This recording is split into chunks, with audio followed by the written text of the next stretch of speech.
Buen día, doctor. ¿Cómo están? Buenos días. Vamos a esperar a sus compañeros, ¿ya? Ya.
Bueno, vaya prendiendo por favor su cámara, Victoria. Ya, doctor.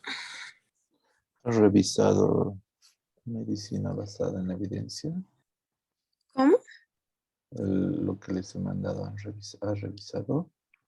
No, doctor, es mi primera clase. Es porque yo estaba en Brasil, recién llegué a Cocha. Y no he visto no he asistido a la última clase. Hay unos documentos en la plataforma que tiene que ir revisando, ¿ya? Ya.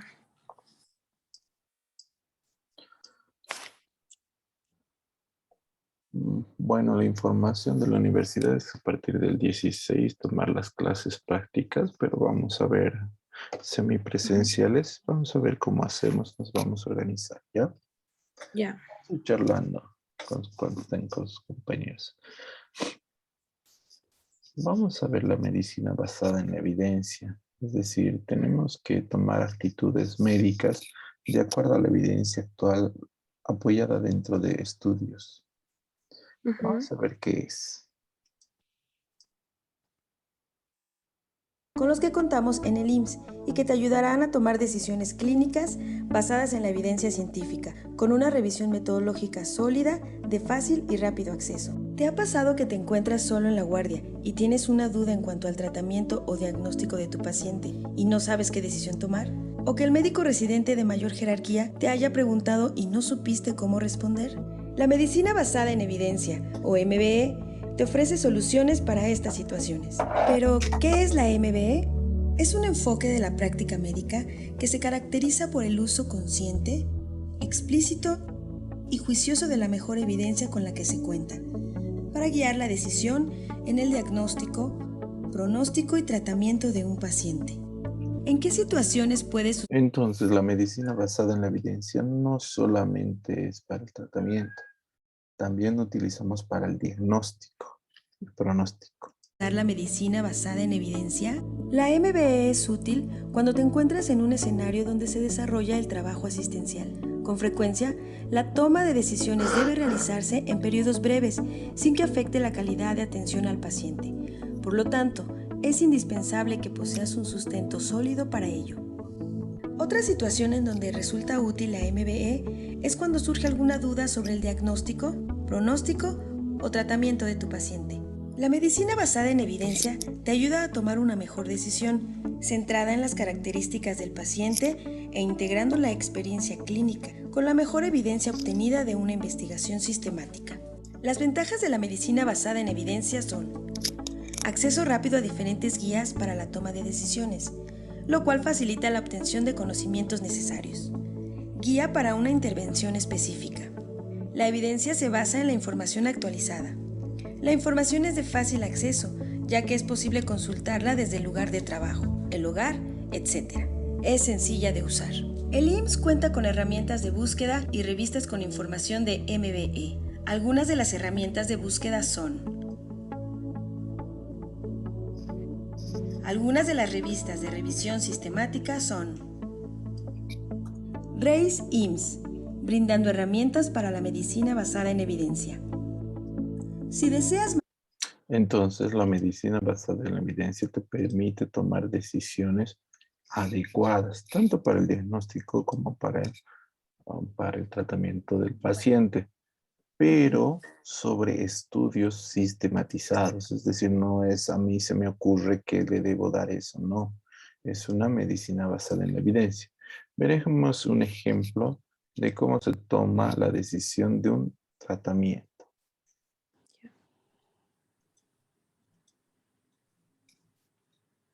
Recursos electrónicos de información en salud.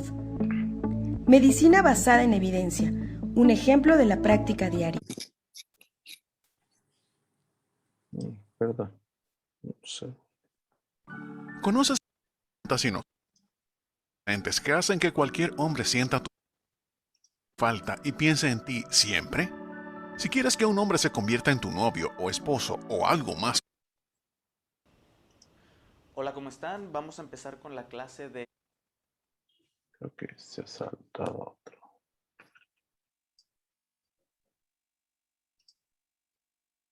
Innovación educativa IMSS.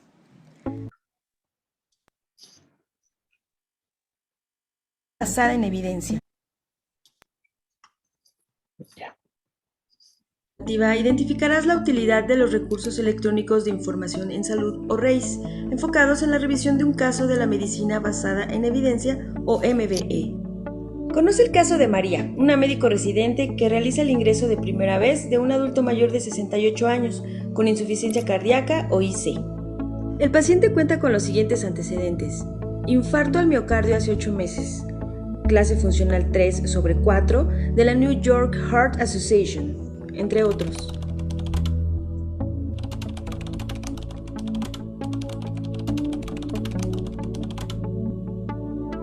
El paciente lleva un tratamiento de ácido acetilsalicílico 150 miligramos por día, metoprolol 50 miligramos cada 12 horas y furosemida 40 miligramos por día. Luis es un residente con mayor jerarquía que María y le indica que añada 25 miligramos al día de espironolactona. María deberá justificar este fármaco en su entrega de guardia en los próximos 30 minutos.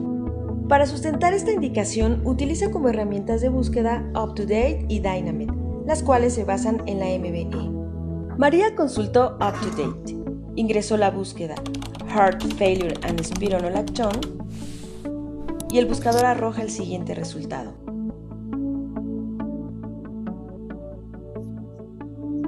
María encontró que en UpToDate se recomienda el uso de espironolactona en pacientes con IC clase funcional 3-4, según el estudio RAILS, ya que disminuye la mortalidad hasta un 30% a 2 años.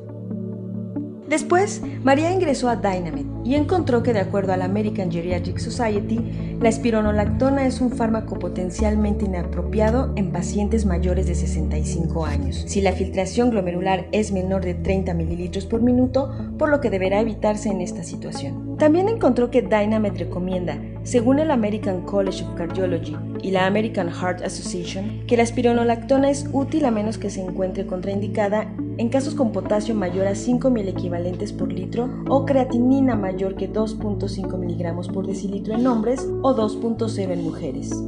María quedó satisfecha con la utilidad de los RACE, ya que fundamentó la administración de espironolactona centrándose en las características de su paciente. RACE IMSS, brindando herramientas para la medicina basada en evidencia.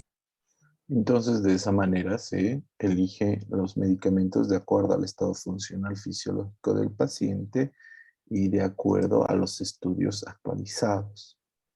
También se puede utilizar la medicina basada en la evidencia para hacer tamizajes de cáncer de colon y recto, es decir, para ayuda diagnóstica. Vean. Ujú.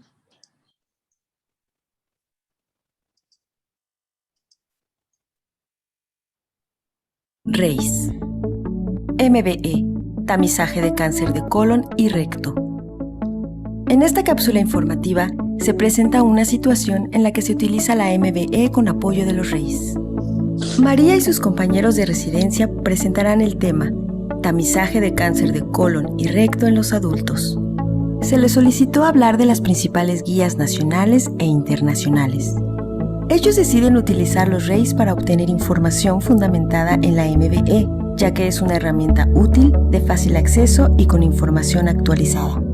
María comienza la búsqueda en Clinical Key, ingresa la frase Colon Cancer Screening y delimita la búsqueda en Guidelines. El resultado arrojó la guía Screening for Colorectal Cancer, a Guidance Statement from the American College of Physicians, ACP. El equipo observa en este documento que las recomendaciones del ACP se formaron a partir de la revisión de una serie de guías de los Estados Unidos. El equipo retomó las recomendaciones del ACP para fundamentar la presentación. Evaluar individualmente el riesgo de cáncer de colon y recto en todos los adultos, tomando en cuenta utilizar algunos de los siguientes estudios: prueba de sangre oculta en heces, estudio de rectosigmoidoscopía o la colonoscopía en sujetos con las siguientes características.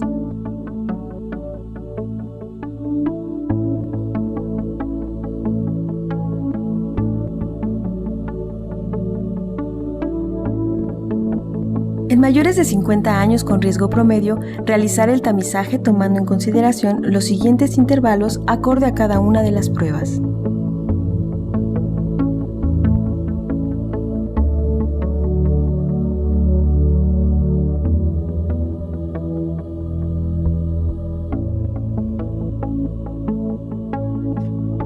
En pacientes mayores de 75 años, con esperanza de vida menor de 10 años, detener el tamizaje.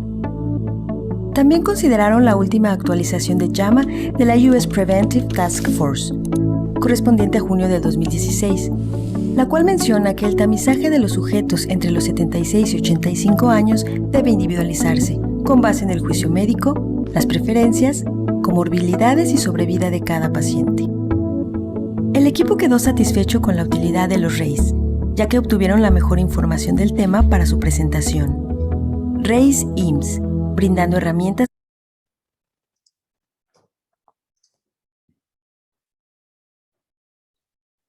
Entonces, en relación a la medicina basada en la evidencia, nosotros escogemos la mejor alternativa posible para realizar el diagnóstico.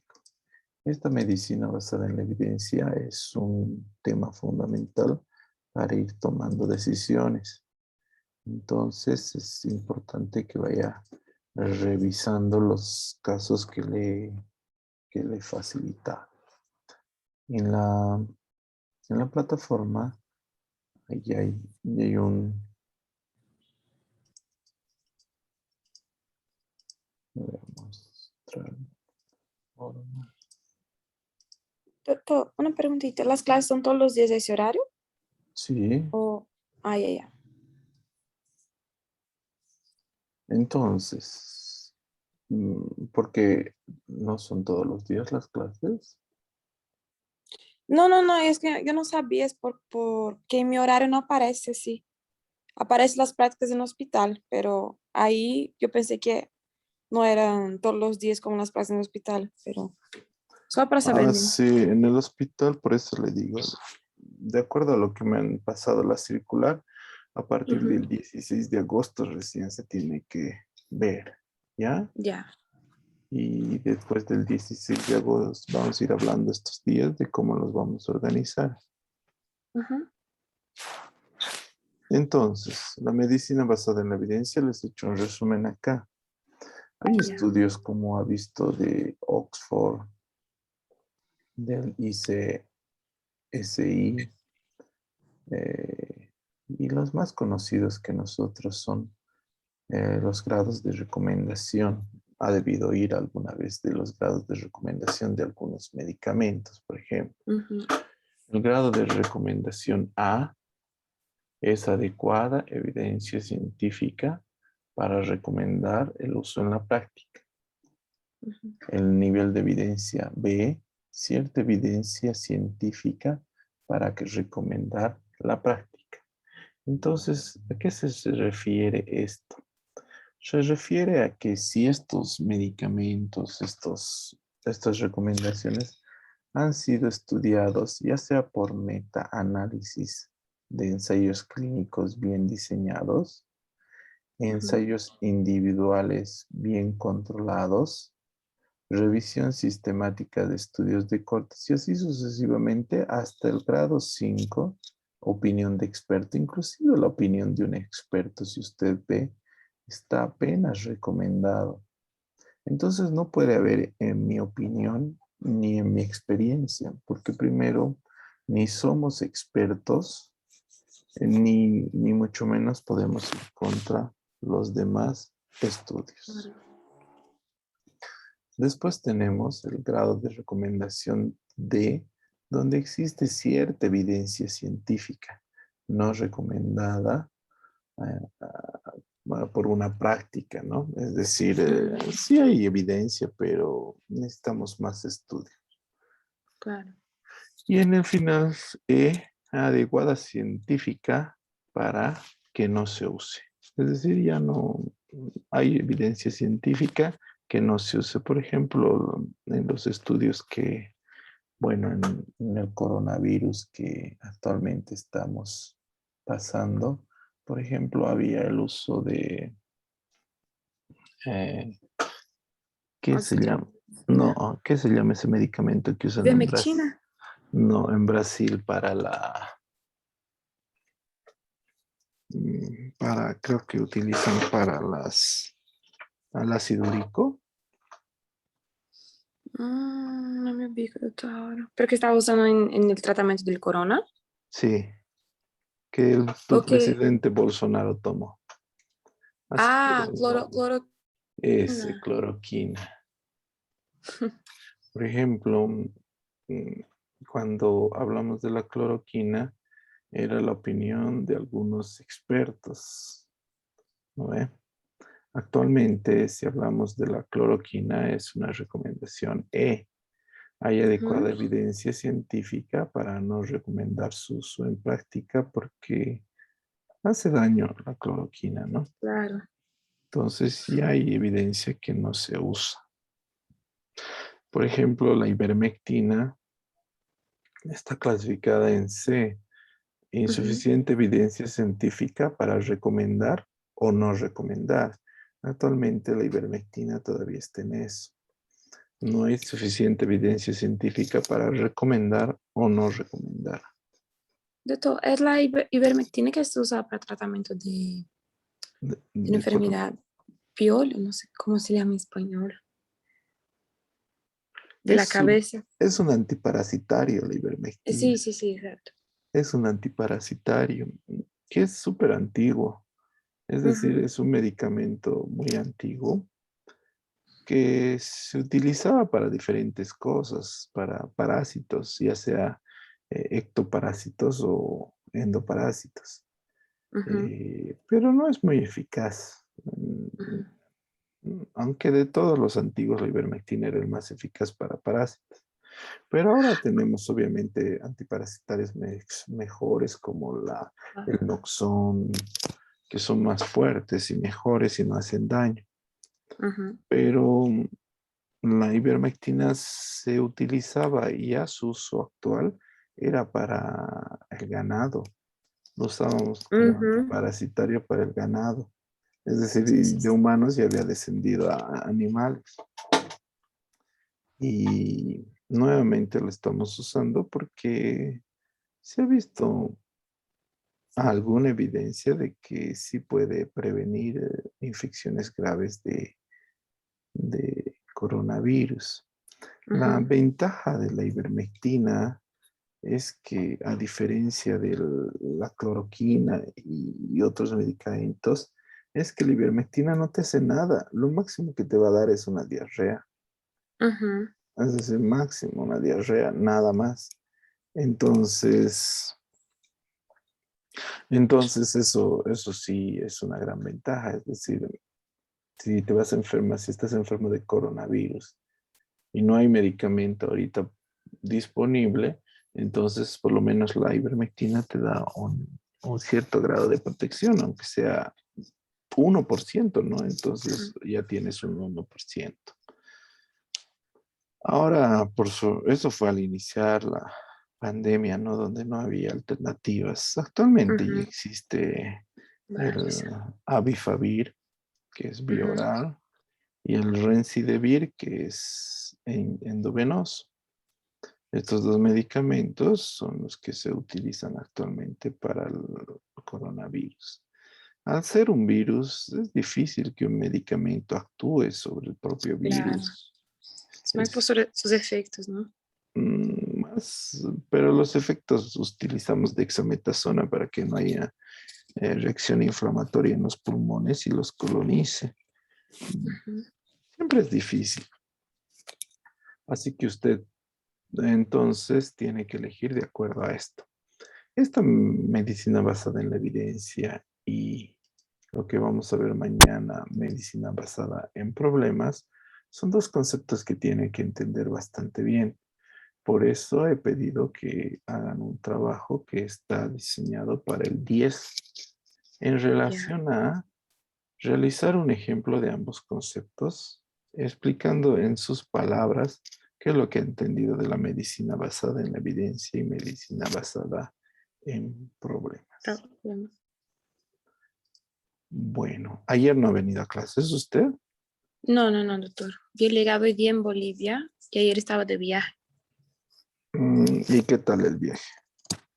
Cansativo, porque yo pasé casi 12 horas en Brasil porque yo soy del Rondônia ¿Ya? y tuve que venir internacional, no pude venir por Guayará. Y ahí me quedé todo el día esperando en el aeropuerto mi vuelo, que fue súper cansativo. Ah, ¿sí? ¿No hay vuelos por Guayara? ¿O no está Ah, cerrado? es porque mi papá está en Goiânia haciendo un tratamiento de cáncer y yo estaba allá con él. Y Ya. ahí vine directo de allá hacia aquí.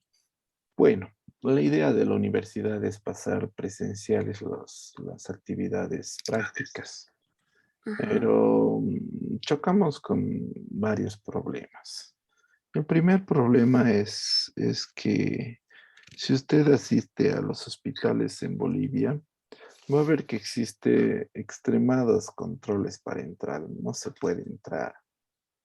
Y a veces las personas que están controlando afuera ni siquiera son médicos ni enfermeras, son Ujú. personal de policía y les tratan mal a los estudiantes, es decir, eh, los He comido tratan. porque tengo rotación justo mañana ¿De qué?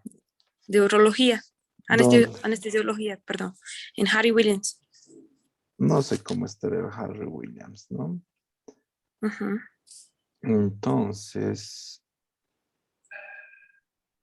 Guayar, ¿qué ha Buen día, pasado? doctor. ¿Se ha dormido? No, doctor, disculpe, no podía entrar. ¿Por qué? Prenda su cámara. ¿Has hecho la tarea, Cuellar, de ayer? Está apagado tu micrófono. Has hecho No, la doctor. tarea ayer. No. Bueno, entonces no sé cómo estará el Harry Williams, pero debe estar de la misma manera. Ujú. Entonces, es que todavía no están las cosas calmadas del coronavirus. Claro. Eso hay que entenderlo.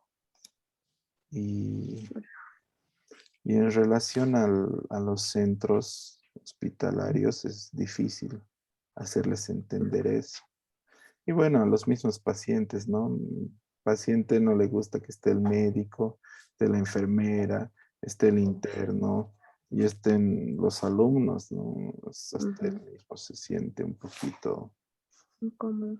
no incómodo, sino con miedo, con riesgo, porque ya te has hecho vacunar, Victoria, no Sí, tienes las dos dosis. vacuna. Las dos ¿Tienes? dosis. Sí, ¿Dónde? sí.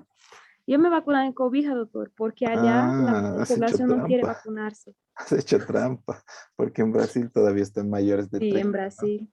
Ujú. Tampoco retrasado. Está bien. ¿Qué vacuna te han puesto? La Sinopharm. Está bien. Entonces, entonces, a pesar de nuestras vacunas, tenemos que cuidarnos. ¿Verdad? Y entonces esos pequeños contratiempos hay que organizar todavía y hay que controlar, porque a mí no me gusta que les traten mal a mis alumnos. Ujú. Y el segundo gran problema que tenemos es que todo en el hospital, las consultas son de coronavirus. Todos tienen coronavirus. ¿Qué os Nadie, aprendes más? nadie va al hospital por otra patología. ¿Verdad? Ayer en la clínica, por ejemplo, el de neumología, el que atiende coronavirus, tenía como 20 pacientes y yo me he pajareado todo el rato. Porque todos eran sobre corona. Todos son... Es que si tienes alguna enfermedad, por ejemplo, si tienes un nevo, si tienes tiroides, parótida o algún otro problema, no vas al hospital ahora por el miedo de contagiarte, ¿no?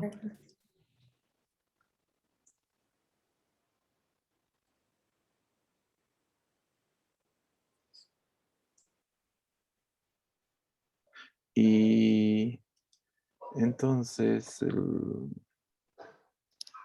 ese es esos son los inconvenientes que estamos teniendo y hay que organizarlos. Sí, obviamente van a ir presencial conmigo, pero no sé si de uno en uno, de dos en dos, y qué vamos a hacer. Pero un poquito de paciencia tendremos que tener para ver que mejoren las cosas. Sí. Además que yo, yo creía que el diseño de 16 días era para evitar mm, que las personas se contaminen